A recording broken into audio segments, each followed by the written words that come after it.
Good day, Hatchpicks and DIY. Today po, may bagong episode po tayo. Bali, re-repair po tayo ng mga squatches ng ating sasakyan. So, may nabili po tayo sa online. Ito po yung tinatawag nilang touch-up paint. Okay, so this one, nabili ko po ito sa Lazada for 1,000, I think it's 1,020 plus. So fortunately nag-sale sila ng mga 50%, so na-purchase na lang natin ng mga around 500. So yan, I think it's a good quality touch-up paint. Meron naman din kasi mga mumurahin pero hindi yun yung pinili ko. Ayan, yung kulay na ito is black, no? You can search it on Lazada. So now, before we going to apply this touch-up paint, so syempre dapat natin munang secure ang cleanliness ng ating sasakyan. So why we have to clean? Kasi hindi magiging effective yung touch-up paint natin kapag may mga alikabok or something residues sa paint. So, hindi siya didikit, no? Hindi siya masasayang lang yung paint, matatanggal lang. So dapat kailangan natin muna siyang punasan using a microfiber towel. Yun, nagpupunas tayo ngayon. So sinama ko na rin yung pati yung glass. So all the way, talagang lilinisan mo na lang yung lahat ng parte ng yung auto. So you have to clean all the way. Yan, may batang umiiyak. So ngayon, ayan, tulad neto. Ayan, so yan. Ito yung na-apply natin mamaya. Okay, so meron din naman dito sa mga sides. Yan, ito is talagang natanggal na yung paint niya, pero kaya pa rin to ng touch-up paint. Kahit natanggal na yung paint niya, talagang kahit nga yung yung grabe yung as long as hindi siya na dent lang yung metal, kahit scratch talaga siya na grabe, kaya siyang i-repair ng touch-up paint. Pero sa atin na hindi naman siya gaanong na scratch, yung parang mga paint chips lang yan, may mga gasgas. Asan yan? Dahil gasgas yan. Meron dito sa front. Ito yung mga pinaglaruan ng mga bata eh. Ayan, so hindi naman gaanong malalim yan, mga gasgas. So nagdadala ng mga bato, kinikis-kis sa bata. Ayan, papaglaruan ng mga bata. So guys, applicable lang itong touch-up paint natin sa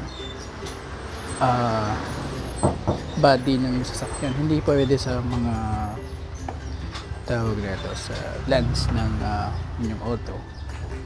Kasi may color siya eh. So kulay niya black. Siyempre kasi kapag in-applyan niya to sa lens, so may itim yung yung lens. So doon lang sa may portion na kung anong kulay ng touch-up paint ang nabili niyo. So ngayon, punasan muna natin, linisan muna natin. So yan po guys, bali nalinis natin yung ating auto. Yan. So ito yung mga scratches na dapat nating lagyan ng touch-up. So meron din dito, 4. Yan.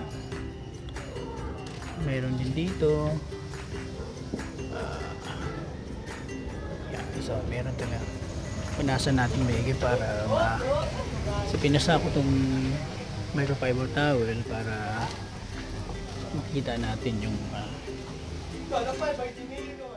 so before anything else, before going to apply this touch-up paint, so here's the quick steps to follow. So meron tayong guidelines dito. Yan, may step 1, step 2, step 3, step 4.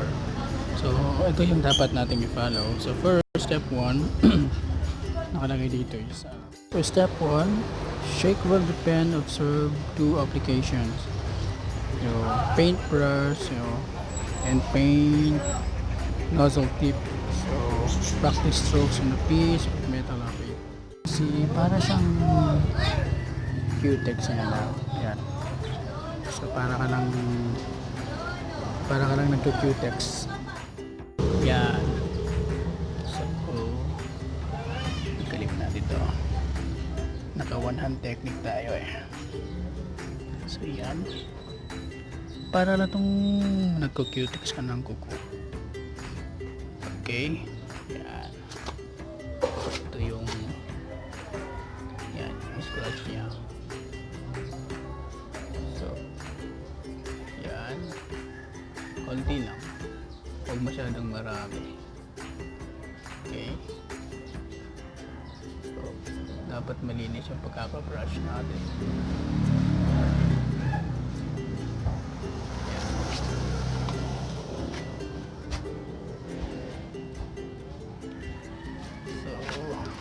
Klaro tayo sa meron din dito 4 yan.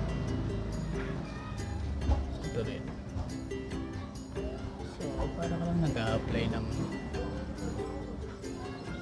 Q-tex sa kuko.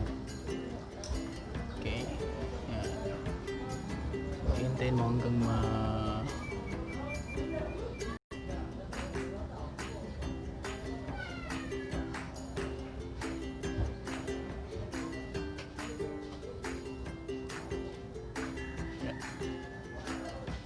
meron din dito.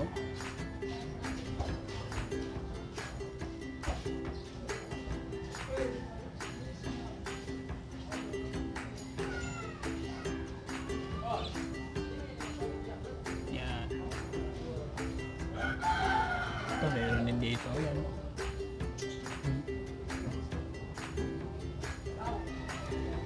Yan. Discuss talaga.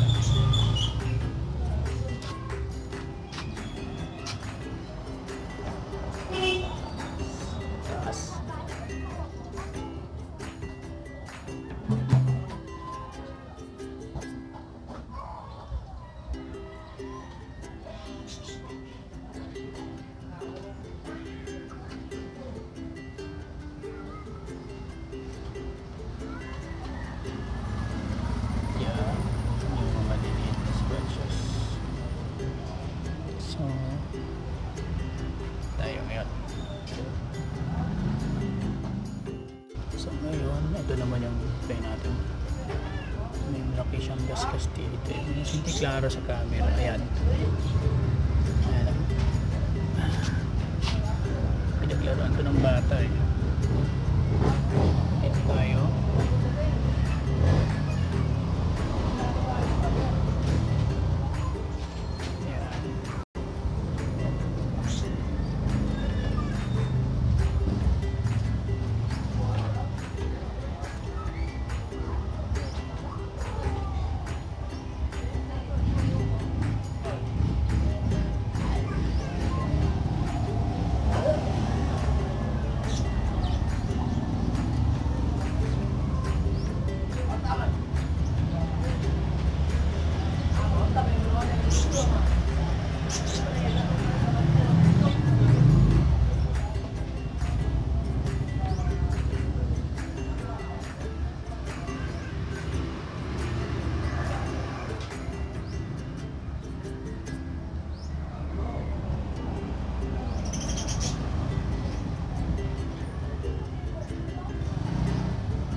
ito din pala itong gamitan na ito. Meron siyang yan, parang ball pen sa. So gagawin natin at focus muna natin na ayan. Ano yung focus?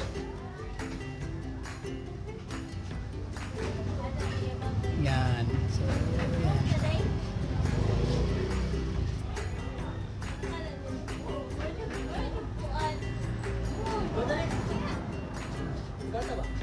So, okay na. Ito naman tayo sa kabila.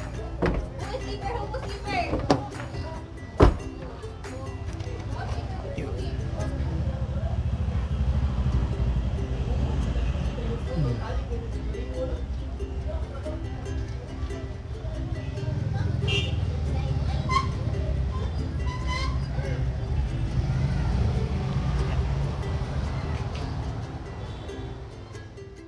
So yan po, tapos na siya. So ito po yung finish niya. Meron siyang mga yan. Parang ito yung finished product niya. So ngayon, kailangan pa itong nating lagyan ng rubbing compound. Yan, ito. Yan yung finish niya. So para siyang mayroon siyang wet, no? Yung wet look. Parang meron siyang ito, yung paint, ito yung mga paint niya. So hindi pa to siya pwedeng ganito na lang. Bali bibili pa tayo ng wrapping compound. Yan. Sandali na, hindi siya klaro. Yan, para clear. Yan, okay. So bibili pa tayo ng wrapping compound at saka yung Sunny Grip na 3,000 grit, no? Kikis-kisin pa natin to, so para ma-flatten siya. So, yan, para ma-flatten siya. Kasi ayan o, naka-ano ko siya ayan o, marumi siyang tignan kapag hindi natin siya kiniskisan ng liha o yun, sandpaper.